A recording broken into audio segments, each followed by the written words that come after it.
అమ్మాయికి కూడా ఉండ నువ్వు, అది మంచిగా చేస్తుంది. సరే మరి 9:30 అవుతుంది, అది ఎప్పుడు లేవాలి ఎప్పుడు చేయాలి మరి చూసుకో. మీ కోడలు చాలా అందంగా ఉంది విజయ. నేను అందంగా ఉన్నా కదా, నా కొడుకు కూడా తెల్లగా అందంగా ఉంటాడు. నాకు దగ్గర సంబంధమే తెచ్చుకున్నా. అత్తమ్మ క్లైమేట్ బాగాలేదు కదా, మళ్ళీ కూల్ డ్రింక్ ఇస్తే ఆయనకి సర్దవుతుందేమో. పుట్టిన కాదు నేను చూసుకుంటున్నా, ఇయ్యాలొచ్చి నువ్వు నాకు చెప్పేది ఏందిలే.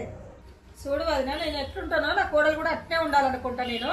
కానీ ఆ పిల్ల అట్లా లేకుండా నా కొడుకు తెలివైనడే కాబట్టి వాడు మార్చుకుంటాడులే. ప్రియా అంటే చాయ్ ఇచ్చినావమ్మా? పెట్టింది, చాయ్ చాలా బాగుంది. నాకన్నా ఏం మంచిగా పెట్టదు, నేను అల్లం చాయ్ పెట్టుకొస్తాను. అరే బ్యాగ్ బాగుందిరా, నాకేనా?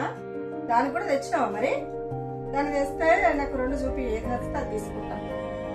అరే ఇంట్లో పనులన్నీ నేనే చేస్తున్నారా, అది 1 2 చేస్తుంది, దానికి పెద్ద బిల్డప్ ఇస్తుంది. సరే గాని మొన్న పింక్ కలర్ సీర తీసుకొచ్చినావు కదా, దానికి నాకు కూడా అట్లా ఒకటి పట్టుకురాదు. కాదురా, తొందరగా వస్తే మనం వెళ్ళిపోతాం కదా, రూమ్లోకి వెళ్ళి బయటికే వస్తలేదు. మంచిగా ఉన్నవే పట్టు చీరలు. కూడా చీర మార్చుకుంటారా? ఏం మంచిగా లేదు, పట్టు చీర కట్టుకొచ్చుకుంటా.